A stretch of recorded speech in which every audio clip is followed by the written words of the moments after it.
Hello मेरे प्यारे seventh class के दोस्तों, कैसे हो आप सब लोग। I hope you all are fine. Exams आने वाले हैं और आज हम बात करने वाले हैं क्लास सेवन्थ के साइंस के पेपर की। टाइम वेस्ट हम एज यूजुअल नहीं करेंगे, सीधा चलेंगे क्वेश्चन पेपर की तरफ और देखेंगे क्वेश्चन पेपर में क्या है। सबसे पहले आएगा सेक्शन ए, जिसमें आपको मिलेंगे 8 एमसीक्यूज। आइए एक एक करके इन एमसीक्यूज को सॉल्व करते हैं। पहला है, which branch of science studies living organism. Living organism animals plants के बारे में कौन सी ब्रांच है साइंस की? बायोलॉजी, फिजिक्स, केमिस्ट्री या एस्ट्रोनॉमी? तो इनमें करेक्ट आंसर है बायोलॉजी। सेकंड है, substance that turn blue litmus paper red are. जो ब्लू लिटमस को रेड में कन्वर्ट कर दे, न्यूट्रल, एसिडिक, बेसिक या सॉल्ट? तो वो होते हैं एसिडिक। थर्ड है, कॉम्बिनेशन ऑफ टू और मोर सेल्स, दो या दो से ज्यादा सेल्स मिलकर बनाते हैं सर्किट, बैटरी, स्विच या बल्ब? तो वो बनाते हैं battery. Fourth, melting of ice is an example of. बर्फ पिघलती है, पिघलने के बाद वापस बर्फ बन सकती है पानी से, तो it is a reversible change. Irreversible, chemical या परमानेंट? तो ये रिवर्सिबल चेंज है, क्योंकि आइस से पानी और पानी से आइस बन सकता है। फिफ्थ है, which of the following is not an indicator. कौन सा इंडिकेटर नहीं है? लिटमस, ये तो होते हैं, टर्मरिक भी होती है, शुगर और रेड रोज एक्सट्रैक्ट। तो इसमें करेक्ट आंसर है सी, शुगर जो है वो इंडिकेटर नहीं है। आगे बढ़ेंगे सिक्स्थ क्वेश्चन की तरफ। The longer wire of an LED. हमें पता है कि एक एलईडी होती है, उसमें दो वायर्स होते हैं, एक छोटा वाला और एक बड़ा वाला वायर। तो बड़ा वाला वायर जो है वो पॉजिटिव टर्मिनल होता है, so B is the correct option. Rubber is use to cover electrical wires. जो वायर्स होते हैं उनके ऊपर रबर की अ, हम एक लेयर इस तरीके से क्यों देखते हैं? अंदर वायर होता है और ऊपर जो है ये यहाँ पर रबर होता है। क्यों? क्योंकि ये कंडक्टर होता है, बैटरी, फिलामेंट या इंसुलेटर? क्योंकि ये होता है इंसुलेटर। इंसुलेटर मींस जो कंडक्ट ना करें, नॉन कंडक्टर होता है ये। एट्थ है, substance that do not change red और ब्लू लिटमस। जो ब्लू लिटमस को भी ना बदले, रेड लिटमस को भी ना बदले, वो होते हैं एसिडिक, बेसिक, न्यूट्रल या सॉल्टी? तो वो होते हैं न्यूट्रल सब्सटेंसेस। चलिए आगे बढ़ेंगे सेक्शन बी की तरफ। Short answer type questions. यहाँ पर 2 मार्क्स के आपको 4 क्वेश्चंस मिलेंगे। पहला है, the extract of red rose turns the liquid X to green. कोई एक लिक्विड है एक्स, उसमें जब हमने रेड रोज डाला तो वो ग्रीन कलर का हो गया। What will be the nature of liquid x? तो लिक्विड एक्स क्या है? अब क्योंकि इसका कलर ग्रीन हुआ है, ये बेसिक होना चाहिए, क्योंकि ग्रीन कलर जो है वो बेस बेस बदलता है। What will be the nature of liquid X? ये हमने बता दिया। What will happen when excess of amla juice is added to liquid X? अब इस लिक्विड एक्स में हम आंवला जूस डालेंगे, तो मतलब ये ऑलरेडी बेस है। इसमें हम जब एसिड डालेंगे तो पहले न्यूट्रलाइजेशन होगी, एसिड और बेस रिएक्ट करेंगे और सॉल्ट बनाएंगे। लेकिन अगर हम इसमें एसिड डालते ही जाएंगे, तो फिर ये जो सब्सटेंस है ये एंड में जाकर एसिडिक हो जाएगा। एसिड और बेस में से जो भी ज्यादा चीज होगी वो रह जाती है एंड में। अगर बेस ज्यादा होगा तो सब्सटेंस बेसिक हो जाएगा, और अगर एसिड ज्यादा डालेंगे तो एसिडिक हो जाएगा। तो इसका आंसर आप ऐसे लिख सकते हो, if red rose extract turns green, तो जो लिक्विड हमने डाला है वो बेसिक होगा। आंवला जूस जो है वो एसिडिक है, और जरूरत से ज्यादा आंवला जूस अगर डालेंगे हम लिक्विड में तो क्या होगा? वो न्यूट्रलाइज हो जाएगा और फिर उसके बाद सॉल्यूशन ज्यादा एसिडिक हो जाएगा। फिर अगर एसिडिक हो जाएगा तो ग्रीन कलर वापस से चला जाएगा और वो रेड कलर में फिर से बदल जाएगा।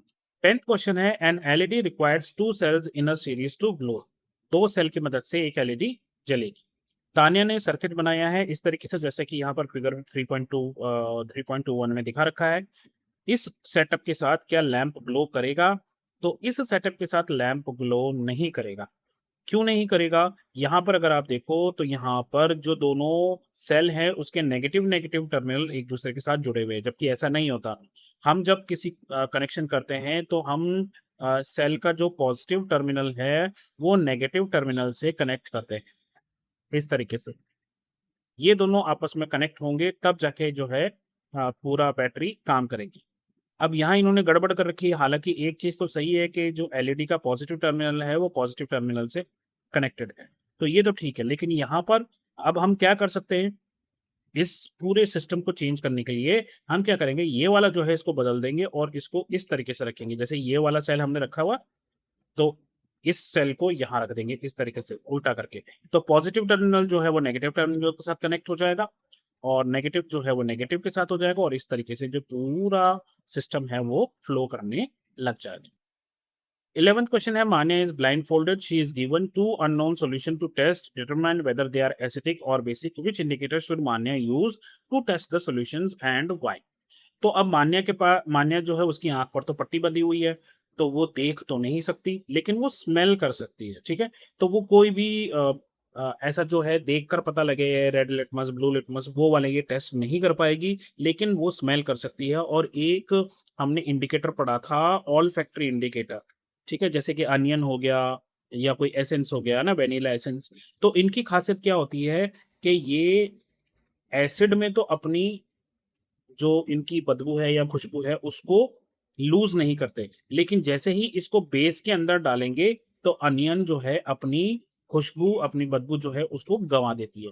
तो वो क्या करेगी दोनों इस इन दोनों में अनियन डालेगी, अनियन का जूस डालेगी, ठीक है? जिसमें गायब हो जाएगी बदबू या खुशबू वो हो जाएगा बेस और जिसमें गायब नहीं हो जाएगी वो हो जाएगा एसिड। तो इस तरीके से हम आंसर लिख सकते हैं Manya should use an olfactory indicator जैसे कि अनियन एक्सट्रैक्ट या वेनिला एसेंस। अब वो देख नहीं सकती but she can smell. Onion loses smell in bases but not in acid. अगर स्मेल रिटेन हो जाएगी तो वो एसिड है, अगर स्मेल वैनिश हो जाएगी तो वो बेस है। 12th क्वेश्चन की तरफ बढ़ते हैं। In figure 3.16 with which material connected between ends A and B the lamp will not glow। तो अब हम यहाँ देखिए, ये देखिए ये A है ये B है, इनके बीच में ये गैप है, यहाँ पर हमें ऐसी कौन सी चीज़ है इन दोनों के बीच में अगर हम लगाएंगे तो लैंप जो है वो जलेगा नहीं।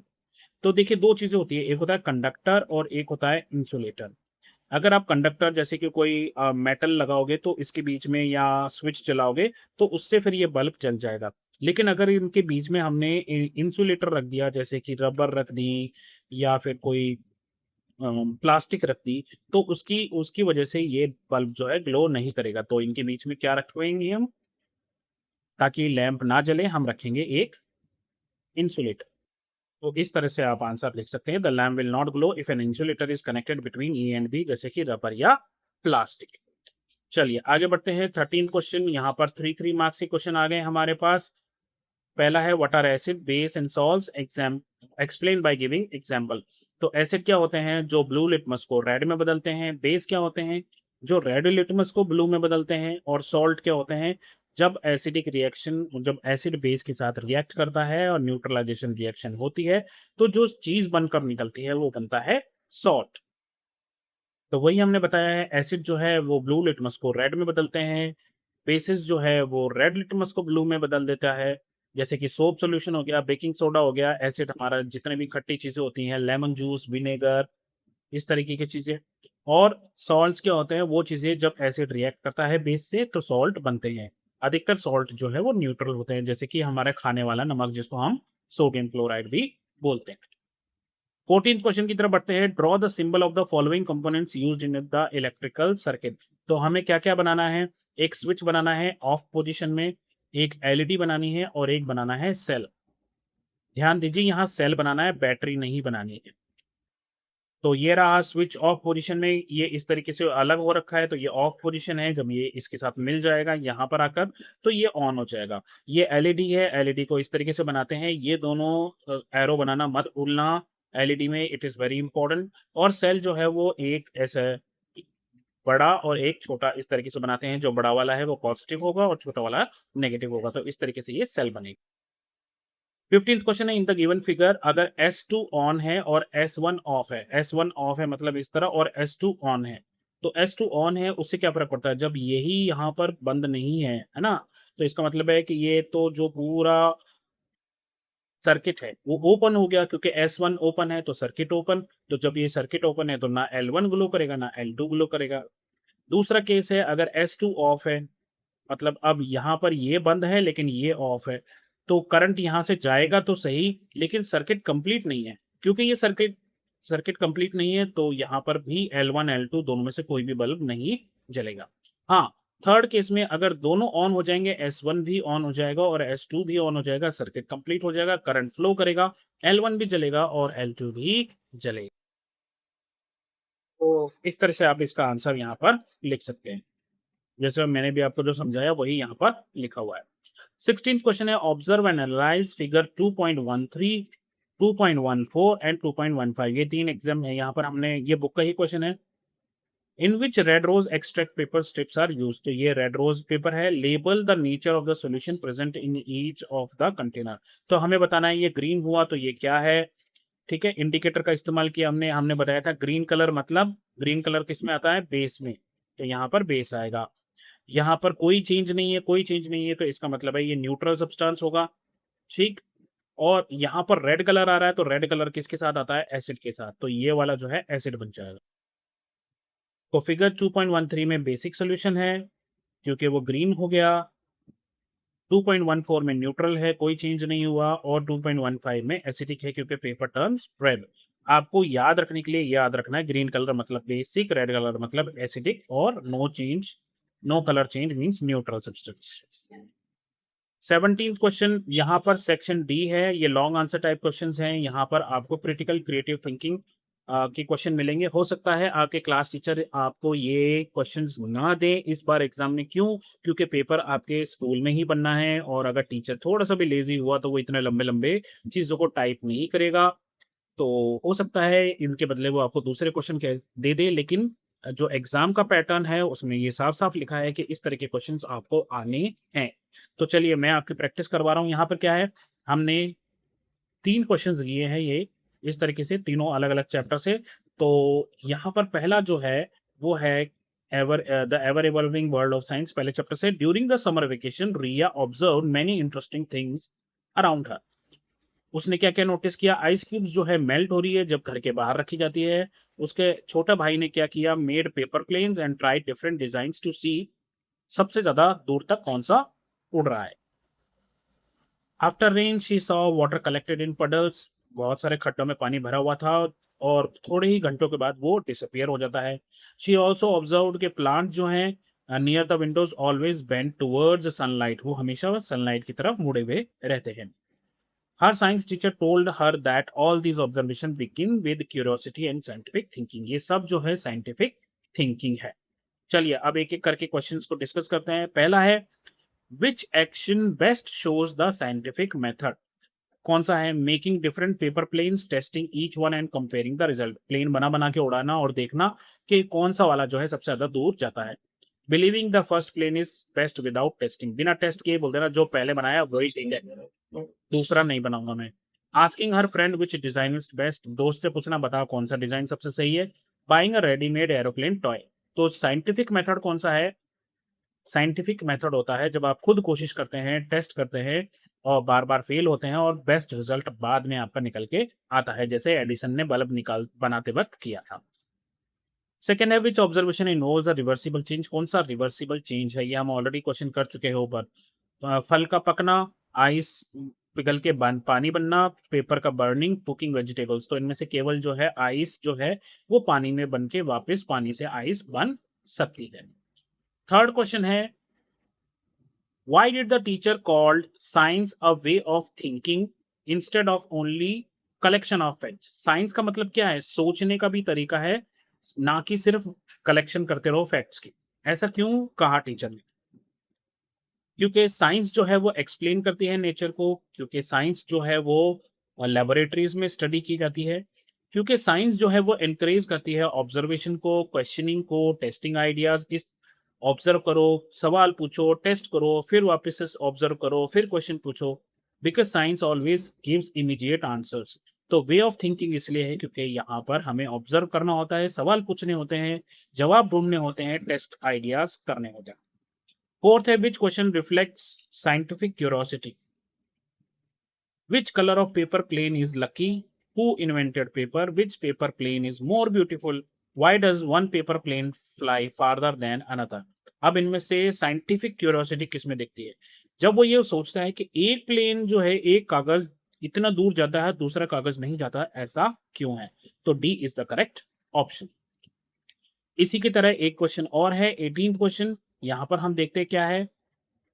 Students were given 4 colourless liquids labelled PQRS, तो ये लिक्विड है PQRS। ये क्या कर रहा है, ब्लू लिटमस को रेड में बदल रहा है, यहां पर कोई चेंज नहीं आ रहा, यहां पर कोई चेंज नहीं आ रहा, और ये रेड बदल रहा है। फिर रेड लिटमस को क्या कर रहा है, कोई चेंज नहीं है। देखो या तो वो ब्लू को रेड में बदलेगा या रेड को ब्लू में बदलेगा, दोनों काम नहीं करेगा, एक ही करेगा, ठीक है। यहाँ कोई चेंज नहीं है, ये रेड लिटमस को ब्लू में बदल रहा है, यहाँ पर कोई चेंज नहीं है, यहाँ पर कोई चेंज नहीं है। रेड रोज एक्सट्रैक्ट, ये रेड है, ये ग्रीन है, नो चेंज और रेड। अब विच लिक्विड्स आर एसिड, देखो एसिड कब होता है, जब लास्ट कलर जो है वो रेड निकल के आए, ठीक है, यानी कि ब्लू लिटमस से रेड में चेंज हो जाए। तो ब्लू लिटमस को रेड में कौन कौन चेंज कर रहा है, ब्लू लिटमस को रेड में कर रहा है एक तो ये और एक ये, P and S, so A is the correct option. Second question है, if liquid Q is mixed carefully with liquid P in equal amount the final solution. Q और P को मिक्स करना है। अब Q क्या है, Q जो है रेड लिटमस को ब्लू में बदल रहा है, इसका मतलब है ये है बेस, और अगर ये बेस है और हमें पता है ऊपर वाला A जो है वो है एसिड, अगर इनको बराबर मात्रा में हम मिला देंगे तो न्यूट्रलाइजेशन रिएक्शन हो जाएगी और फिर हमारे पीछे जो बचेगा वो होगा नियरली न्यूट्रल, ना तो वो मोर एसिडिक ना more basic, impossible to predict, ये हो जाएगा नियरली न्यूट्रल। थर्ड है, a student says every sour substance is safe to test because it contains acid. हर एक खट्टी चीज को हम आसानी से टेस्ट कर सकते हैं क्योंकि उसमें एसिड होता है। What is the correct scientific response, ये करेक्ट है, wrong, because unknown substance should never be tested, correct, because all acids are edible, correct only for laboratory acids. तो क्या हमें किसी भी खट्टी चीज को टेस्ट करके बताना चाहिए कि वो एसिड है या नहीं, नहीं, क्योंकि हमें नहीं पता जो चीज हम टेस्ट कर रहे हैं वो कितनी खतरनाक है, ठीक है। इसलिए साइंटिफिक रिस्पॉन्स क्या है, B is the correct answer, wrong, because unknown substance should never be tested. Fourth है, which observation help students conclude that liquid R is neutral. अब लिक्विड आर न्यूट्रल है, ऐसा क्यों हो रहा है, क्योंकि इसने ब्लू लिटमस को भी नहीं बदला रेड में और रेड लिटमस को भी नहीं बदला ब्लू में, और रेड रोज एक्सट्रैक्ट में भी कोई चेंज नहीं आया। तो जब कोई चेंज ही नहीं आया तो इसका मतलब ये है कि ये हो गया neutral. It change blue litmus, it change red, it produce green colour with red, या it did not change any indicator. तो करेक्ट ऑप्शन है D, it did not change any indicator. Last question, electricity circuits and their components का question 19। Four students build different electrical circuit using, एक cell लिया है, connecting wire लिए है और एक बल्ब लिया है। Circuit A, both terminals of the bulb were connected to the two terminals of the cell. अच्छा, एक बात जो हमें याद रखनी है, जो बल्ब है इसको कोई फर्क नहीं पड़ता आपने इसको नेगेटिव से जोड़ा है या पॉजिटिव से जोड़ा है, वो सिर्फ एलईडी के केस में होता है जहां पर एलईडी का लंबा वाला जो हिस्सा है वो पॉजिटिव से होना चाहिए और शॉर्ट वाला नेगेटिव से होना चाहिए। जो एक बल्ब होता है, इस बल्ब को आप लेफ्ट से जोड़ो या राइट से जोड़ो, पॉजिटिव से जोड़ो नेगेटिव से जोड़ो, कोई फर्क नहीं पड़ता इसमें। Circuit B, only one terminal of the bulb was connected, एक ही टर्मिनल कर जोड़ोगे तो कैसे चलेगा भैया। Circuit C, both wires connected to the same terminal, ऐसे ही नहीं चलेगा। Circuit D, the connecting wire was broken. Which circuit made the bulb glow, तो केवल सर्किट ए जो है वो बल्ब ग्लो करेगा। Why did the circuit D fail, circuit D क्या है, ब्रोकन है, ब्रोकन है, तो इसका मतलब है कि सर्किट जो है वो इनकम्प्लीट हुआ, और तो इनकम्प्लीट हुआ तो वो तो जलेगा ही नहीं। थर्ड है, a student replaced the incandescent bulb with an LED, the LED did not glow. अब आया वो गेम है ना, अब उन्होंने क्या किया, बल्ब की जगह एलईडी लगा दी और एलईडी जो है वो जल नहीं रही है, तो क्या रीजन हो सकता है। LEDs have not know terminal, नहीं, ये तो बात नहीं है। LED work with only AC electricity, नहीं, मतलब जो बाहर से इलेक्ट्रिसिटी आ रही है वो बैटरी वाली डीसी इलेक्ट्रिसिटी होती है। द एलईडी टर्मिनल में be connected in the reverse, ये हो सकता है कि पॉजिटिव टर्मिनल जो है वो नेगेटिव में जोड़ दिया हो, नेगेटिव जो है वो पॉजिटिव में जोड़ दिया हो, तब भी आपकी एलईडी ग्लो नहीं करेगी। तो C is the correct option. D है, व्हाई आर द टू और more cells connected in a torch. Torch में जो है दो या दो से ज्यादा सेल क्यों कनेक्ट किए जाते हैं, ताकि हम टॉर्च को भारी बना दें, to increase the energy available and make it work longer, to reduce the brightness, to decrease the current completely. तो इसका करेक्ट होगा B, to increase the energy available and make it work longer. दोस्तों, मैंने अपनी website helloadhyapak.com जो है launch कर दी है, उसमें अभी आपको क्वेश्चन पेपर्स और बहुत सारी चीज़ें आपको देखने को मिलेगी। अगर आप डाउनलोड करना चाहते हैं तो आप वेबसाइट पे जा सकते हैं। लिंक डिस्क्रिप्शन में होगा, आप उसको क्लिक कीजिए, सीधा वहाँ पहुँच जाएँगे और अगर आप चाहें तो वहाँ से डाउनलोड पेपर्स कर सकते हैं। तो अभी के लिए बस इतना ही, अपना ध्यान रखें, मम्मी-पापा का कहना मानें और जब भी कोई प्रॉब्लम हो तो नॉक कीजिए और बोलिए हेलो अध्यापक। मिलते हैं नए वीडियो के साथ, नए एग्ज़ाम पेपर के साथ। तब तक के लिए take care, bye bye, have fun, all the very best for your exams.